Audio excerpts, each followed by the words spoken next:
campers? Good morning, campers. Morning, campers. Good morning, campers.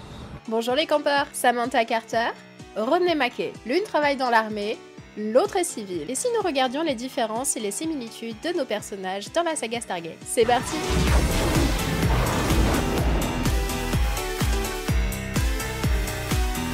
Certains propos pouvant rappeler des traumatismes, merci de prêter attention aux possibles déclencheurs. Outre le fait évident qu'ils soient tous les deux scientifiques, What are you working on?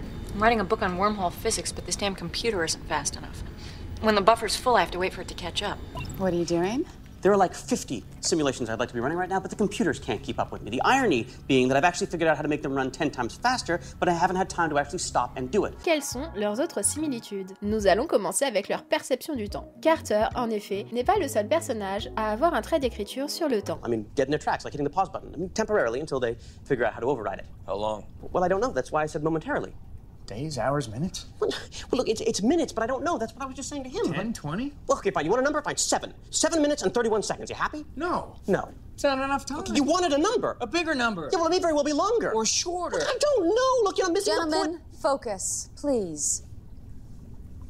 Why is it taking so long? Why do you always have to... Look, But you can't. We only have 3 minutes. look, I already told you it... Never mind. So much for 7.5 minutes. It was an arbitrary number. Almost there. Just a few more seconds. Well, many seconds. Don't start with that again. How much time? Well, I mean, I hate to speculate. Oh, since when? Si vous regardez attentivement ce que mange Carter, vous trouverez très souvent de l'agilo bleu. So I'm running a full diagnostic on her. SG-1, report to med lab. Crystals are wiped clean by an unstable vortex of... Selmac. Well, you're kind of...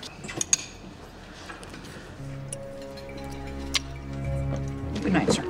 16 different points of origin, but only one point of convergence, this universe. Hey, Bill, good timing. Take a look at this.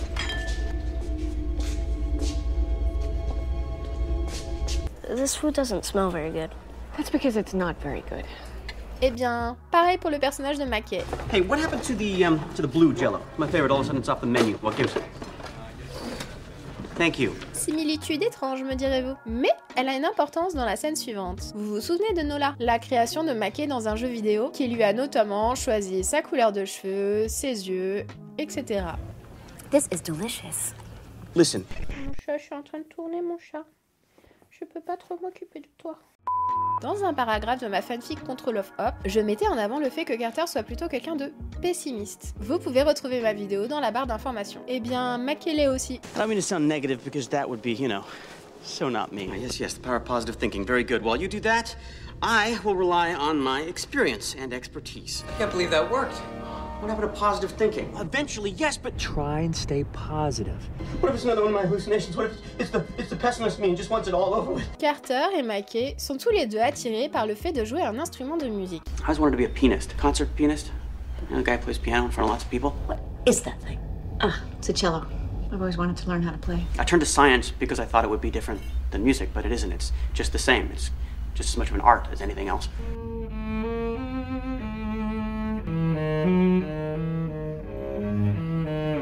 You're an artist, Major. Maybe the best I've ever seen.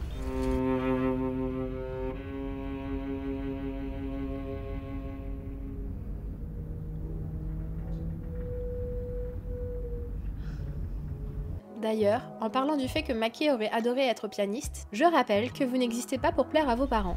I had a not so comfortable childhood. My parents hated each other and blamed me. Music was my salvation. It had this perfect order for me.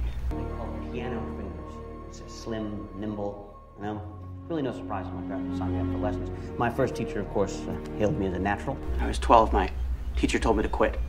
A fine clinical player, he said, but no sense of the art whatsoever. Ses parents auraient dû l'encourager à poursuivre le piano vu que c'était quelque chose qu'il aimait. Ils auraient dû virer le professeur et en prendre un autre. Un enfant de 12 ans a le droit de jouer au piano par plaisir, sans qu'on le rabaisse ou qu'on le juge sur la qualité d'exécution de son loisir, ou attendre de lui que ce soit le futur Mozart. Eh bien, Carter a eu aussi un de ses parents souhaitant contrôler son avenir et ses choix de vie, notamment dans cette scène. The work I am doing right now is very important to me. It's not your dream. Let's just leave it at that, please. At least talk to the man. Do that much for me. I knew sooner or later you'd make this about you. En plus d'être deux personnes ayant très peu de vie sociale à côté de leur travail, That bar bet. Sorry? That dumb trick you do to get free beer. We don't know what you're talking about. McKay et Carter partagent réciproquement le fait d'avoir une sœur et un frère, dont ils ont des tensions dans leur relation au début de l'insertion de ces personnages. With a little help from your sister. Really? What, so she and I get along in your universe? Not exactly. Your father has an unresolved issue here on your planet, and frankly, it's beginning to irritate me. Mark. Yes, your father's a proud man. He refuses to seek out your brother and mend their relationship. Yeah. Well, Mark isn't exactly rushing into my father's arms either. Even when we thought Dad was going to die, he wouldn't take my call. When was the last time you spoke to her? It's 4 years, maybe? 4 years? Well, what do you want me to do? She's not going to listen to me. You're her brother. Exactly. Restons sur leur enfance, notamment avec leur vrai prénom. Carter s'appelle Samantha. Captain Samantha Carter reporting, sir. But of course you go by Sam. Mais il se fait appeler Sam parce que son père voulait un garçon. You can call me Sam. That's my first name. Sam. It's pretty. Not really. It's short for Samantha. Even prettier. So what does it mean, Samantha? My father wanted a boy. McKay, lui, s'appelle Meredith et considère que c'est uniquement un prénom de fille et trouve donc cela insultant. C'est donc insultant d'être une fille et cool d'être un mec? You know, Ronan, it's a good name, boy or girl. Je vous parlerai d'ailleurs dans une prochaine vidéo de la question du genre. Il y a des éléments hyper progressistes dans Stargate sur cette question. Autre point commun en écriture. McKay et Carter ont tous les deux un meilleur ami, médecin et décédé. Bon, ici ce n'est pas le même meilleur ami, mais ils ont tous les deux un attrait évident pour la pêche. You finally ready to take me up on that fishing trip? Actually, sir, I have a few projects on the go. Rodney. Look, here's the thing. You know I would love to go with you. No, I don't. Oh, come on. Are you really trying to tell me you'd rather work in the dark, dank, dismal underground than sit on a dock with your feet perched up, sipping a cold one and casting for that ever-elusive crappie? Strange as it may sound, sir, yes. I should have just gone fishing with him. No, if I'd gone fishing. This is great. I told you. Pour conclure les similitudes, nous avons l'explosion d'étoiles et de planètes. I've never blown up a star before. Well, they say the first one's always the hardest. They say that. You've blown up entire planets, Rodney. That wasn't my fault. He destroyed his solar system. Meredith. It was uninhabited. You destroyed 3/4 of a solar system. 5/6. It's not an exact science. Rodney, can you give your ego a rest for 1 second? You just can't just bring up the fact that I once accidentally destroyed a couple of planets, can you? It was an entire solar system. First a solar system, now a universe. Yes. Voyons maintenant les différences entre ces deux personnages. Commençons avec la compétition. Dès la première apparition de McKay dans la saga, les choses sont posées à ce sujet. Pentagon feels that Dr. McKay has become the world's foremost expert on the gate. Next to Major Carter. Well, with all due respect, Major, you spend most of your time in the field. Major Carter spent 2 years working on the gate prior to her 5 years of service at the SGC. She's the one who made this program viable. Actually, the interface she designed is full of flaws.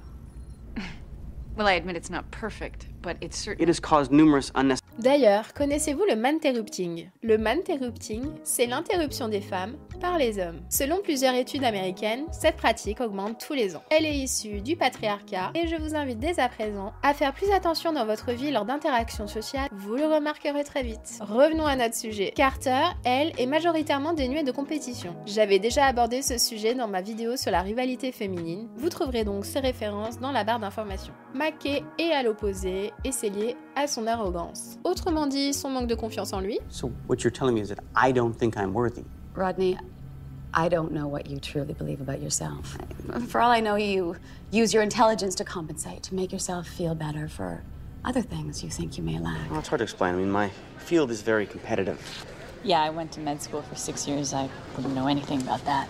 Oh, right. Not everything has to be a competition, Rodney. Ce manque de confiance en lui le fait préciser qu'il est le créateur de l'idée, en supposant donc que Carter prenne tout le crédit de la réussite du projet. You just want to be able to take credit for it when it works. Before I take the credit for this, shouldn't the EM pulse generator be pointed at the gate? You're good, Very good. Carter lui répond avec sarcasme, lui faisant comprendre qu'elle s'en fout de récolter les lauriers. Ce n'est que le résultat qui l'intéresse. Mais Mackay a tendance à vouloir lui montrer, ou aux autres femmes, qu'il est capable de faire les choses pour ne pas avoir à perdre la face devant des femmes compétentes. Do you want me to do that? Well, I can do it. Which is... Have you ever done anything like this before? Well, you have? Yes, actually I have a bunch of times. Yeah. Well, I mean, so have I. You know, missions and such. Okay. McKay! Sorry. You just about took my head off. Yeah, well, I didn't mean to. It slipped. Let me do it. I can do it. Apparently you can't. I can do it. Just don't stand in front of me. Or behind me. Okay.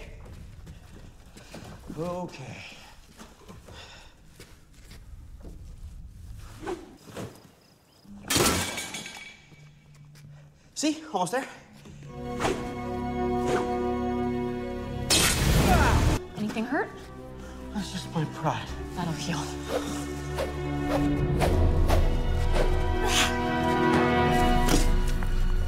You did it. Oh, great.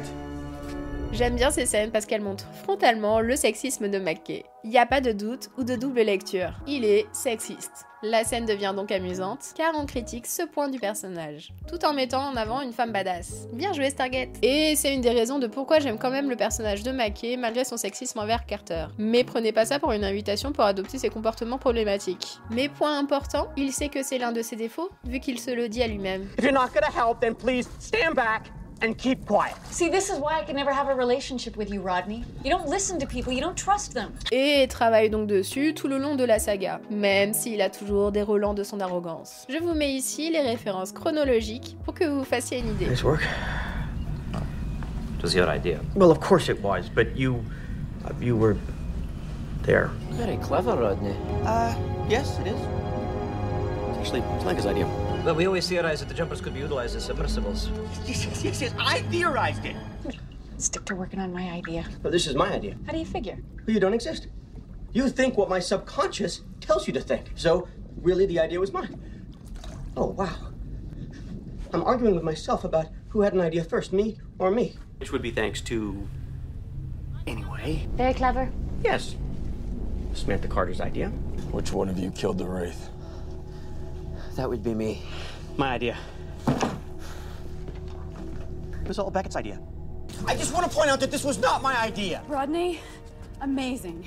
Well, it was a group effort. Rodney, I think it is very decent and noble of you to want to leave a scientific contribution behind. To me, life is about working towards achievement. You know, discovering things. Getting credit for it. Exactly. Your words. Einstein's, actually, but... It was my call, Rodney. But it was my idea. A few bugs to code out, but I think we're close. Hey, I have been contributing now. She was, I was bouncing some ideas off her. You want to do the honors? No, go ahead. Remind me to register a complaint with whosever idea this was. It was yours, actually. Oh.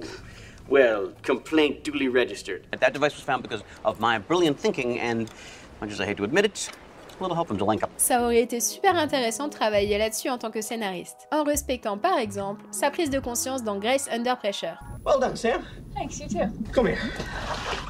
Oh, okay. Oh, you do realize what you're actually doing here, right? Ah, come on! You're a figment of my imagination. The least you can do is take your top off. Your subconscious mind knows that I would never be into that. You're the worst hallucination ever. Oh, you don't mean that. Dans l'épisode Grace de SG1, Carter prend conscience de ses traumatismes personnels et décide de travailler dessus. Nous avons le même genre de scène dans les deux épisodes. As long as I'm thinking about you, setting my sights on what I think is unattainable, there's no chance of being hurt by someone else. Jacob was right. You deserve more. One last thing.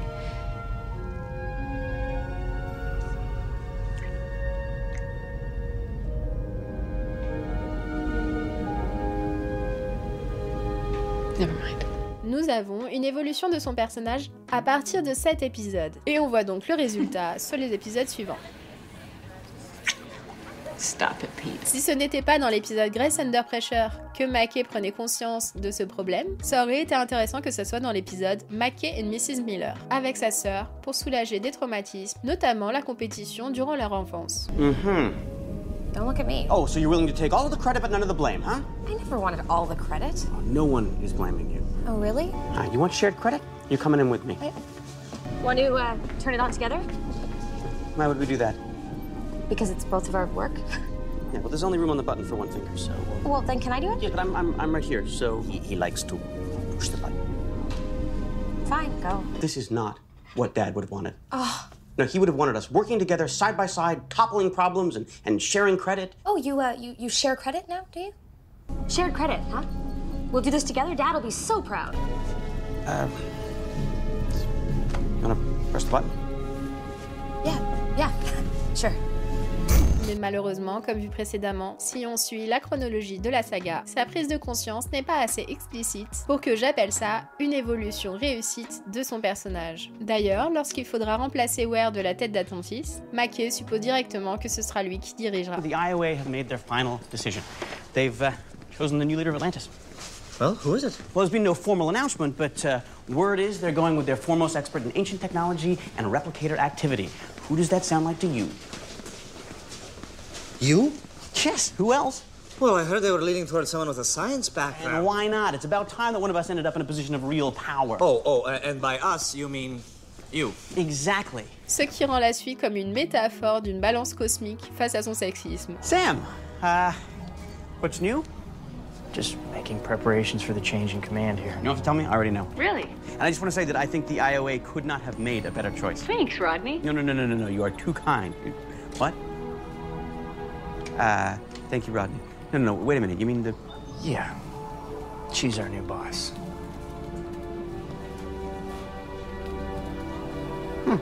Ce n'est que dans l'épisode Brainstorm de la saison 5 d'Atlantis que nous comprenons beaucoup plus d'où vient cet esprit de compétition et cette arrogance. It's Freeze Lightning. Freeze Lightning, oh, I like that. Oh, you can't have it. It's mine. It's copywritten. The result is what I am calling Freeze Lightning. Unbelievable. Freeze Lightning. You know, that's a bad name. Don't look at me. It's his idea. Okay, here we go. That's my bridge. My sister-in-law came up with that. It's my idea. That's a good idea. Yeah, I thought you'd like it, with it being my idea and all. With my coding, it was my idea. No. See, Neil likes to steal things from me, things like women and theoretical physics ideas. Yeah, but who hasn't stolen an idea from the great Rodney McKay? Keller essaye d'ailleurs de l'encourager davantage à travailler là-dessus. What happened to that humble thing we were going to try today? Rodney, does it really matter? Yes. Yes, it does. I'm sorry. I know I'm supposed to be humble. I know I'm not supposed to care, but I do. I really do. And that's something you should know about me. On n'a malheureusement pas assez d'éléments par la suite pour savoir s'il continue son travail sur lui-même. Dans un autre paragraphe de ma fanfic Control of Hop, je mettais en avant le fait que Carter était une sacrée menteuse. Vous pouvez retrouver la vidéo dans la barre d'informations pour voir toutes ces références jusqu'à la fin de la saison 8. Bref, vous l'avez compris, pour ce qui est de McKay, c'est le contraire. I'm all in. I'm out.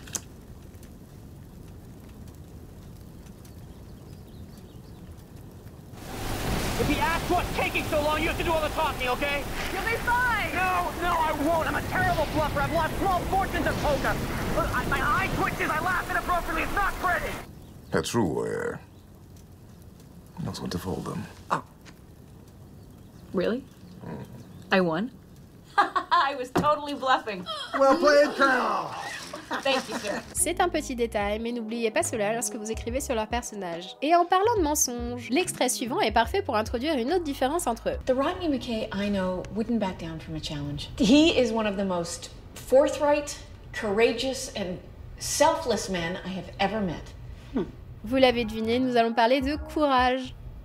Oh, you're making that up, aren't you? Most of it, yeah.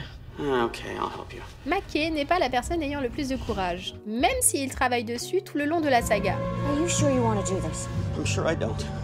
I'm fine. It's just a couple straight. Wow, Rodney McKay refusing medical help. Now I really know there's something wrong. The pain is very great. Oh, yeah. Yeah, I had a kidney stone once. Incredibly painful. Same kind of thing from what I'm told, so I hear you. We risk injuring innocent villagers. And us. We risk injuring us. I saw something. What? Person, animal? How many syllables? It's probably nothing. Why am I not comforted? Oh, Rodney? I thought I saw something out of the corner of my eye. I reacted. What is it? A mouse. Really big one, though. More of a rat, really, possibly rabbit. And we've just wasted 2.5 hours. Let's move out. And a mouse. I thought I heard something. Relax. Probably just rats. Rats? I should be on that hive when we do this. Excuse me? Really? I know it's uncharacteristically brave. He's a very honorable and brave man. Ow! Ow! Ow! Okay, crap! Ow! No, my red! Ow! We are talking about McKay. Scary things are not exactly his strength. But is it safe? Would I be volunteering to go if it wasn't? No. I was down in the infirmary having suffered a, pretty serious injury. It's a splinter. Doesn't mean it doesn't hurt. No! What? Oh, bent my fingernail back. I hate that. Oh. Whoa. What? Got up too fast. À l'opposé de Carter, qui elle ne manque pas de courage. Listen, I know I have a reputation for being overly pessimistic, but I really think you should come down right now before it all collapses. Sam, just head back. I'm almost there. Passons à l'instinct. Là où Carter a énormément d'intuition, encore une fois je vous invite à voir ma vidéo répertoriant toutes les références jusqu'à la saison 8 de Carter à ce sujet dans la barre d'informations, en notant qu'elle a toujours ce trait d'écriture après la saison 8. Believe me, I've seen a good hunch go a long way in some pretty crazy circumstances. McKay, lui, n'en a pas. You know this because? Well, I'm not allowed to have intuition? You know. Oh. Et c'est d'ailleurs un trait d'écriture qui a été inséré dès la première apparition de son personnage. And this fantasy is based on... You're guessing wildly, like you always do. You suspect. Maybe, somehow, some way. Voici donc pour les différences et les similitudes. Personnellement, je suis plutôt contente que les showrunners n'aient pas développé de relation amoureuse entre Carter et McKay dans notre réalité. We're obviously gonna have to get over this whole physical attraction thing if we're gonna work together. I think I can act as though it never existed. Rodney! Yeah, I just don't want things to be awkward between the two of us, you know? Kind of like they are now. I wonder why we never hooked up. Well, aside from the fact that you're petty, arrogant, and treat people badly? Yes? No, that's pretty much it. Petty, arrogant, bad with people. Oh, but you do find me attractive. I really am petty, aren't I? And arrogant and bad with people, yes. Yeah, that must have been before the divorce. Oh, it was this dot-com millionaire smartass named McKay. Not Rodney McKay. Yeah. You have one too, huh? Is he a jerk in your universe? Some people think so. That means you don't hate me. Maybe. Too bad for you. Why? I was more attracted to you when I did. Really? Sam always said there was a side of him that no one else saw. Wow. I guess I must have realized I'm more trouble than I'm worth. Remember I said the same thing the day we got divorced. Mais je suis déçue qu'il n'ait pas plus développé le côté adelphité de ces deux personnages. We make a good team, you and I. Sure. No, I mean it. I really enjoy working with you. Always have. Parce que quand ces deux génies travaillent ensemble, c'est quand même hyper badass. I give you the McKay-Carter Intergalactic Gate Bridge. This could be very useful. Neutronium is incredibly dense. And that helps us how? Sam, we are geniuses. Mon plus grand regret dans la saga Stargate sur le personnage de McKay, c'est qu'après tout son acharnement sexiste envers Carter, qu'on peut définir par harcèlement sexuel à ce niveau, il ne lui est jamais présenté d'excuses. Pourtant, McKay est quelqu'un qui sait présenter ses excuses. I think it's safe to say that I am at times a petty, vindictive, even jealous man. I sublimate my own anxieties or feelings of inadequacy by creating a bubble of hostility around myself. I know that you, probably more than anyone else, have had to bear the brunt of that hostility. You're a brilliant scientist and a decent human being. You should not have had to endure the kind of abuse that you've taken from me in the past few years. I hope you can find a way to forgive me for all the things I've said and done to you. You deserve much better than that. Vous pensez que j'en fais trop à propos de son sexisme envers Carter? C'est parti. Hi. Dr. Carter, Dr. Jackson. Pleased to meet you. We were hoping they may be of assistance to you. I wish I didn't find you so attractive. I always had a real weakness for dumb blondes. Go suck a lemon. Very sexy. Very, very sexy. Cute blonde. God, see, I love blondes, especially with the short hair. Samantha Carter, if you're watching, the torch is still burning. Sadly, soon to be extinguished, but, you should know. I think you are just so... Well, you're great. You're really, really great. And I would go so far as saying that you're the hottest scientist I've ever worked with. In fact, there's probably not a night that goes by that I don't find myself... You realize what this proof means, right? Yes, well, if the math checks out. Oh, I've been over it. It checks out. Ah, well, no offense, Blue Eyes, but I'd like a little more time with it myself. It checks out. I'm just trying to bond. Why? Hospital gowns turn me on. You know, I find your recklessness so You are in no way dressed provocatively. Well, first I thought I'd get dressed. Right. Leave. Right. You want me to hold anything or get? I don't think I even believe that. If you're naked.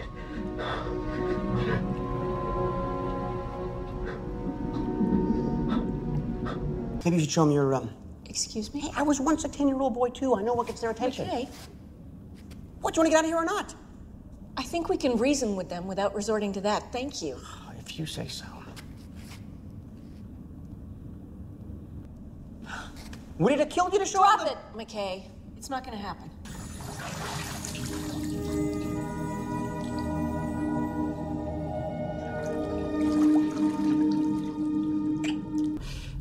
You know, it sure seemed like you were. Are you telling me one of your fantasies? Well, I am your fantasy. It's only fair you should get some. Really? Really? I knew it. I knew you were hot. Was I naked? Partially. Check my calculations, McKay.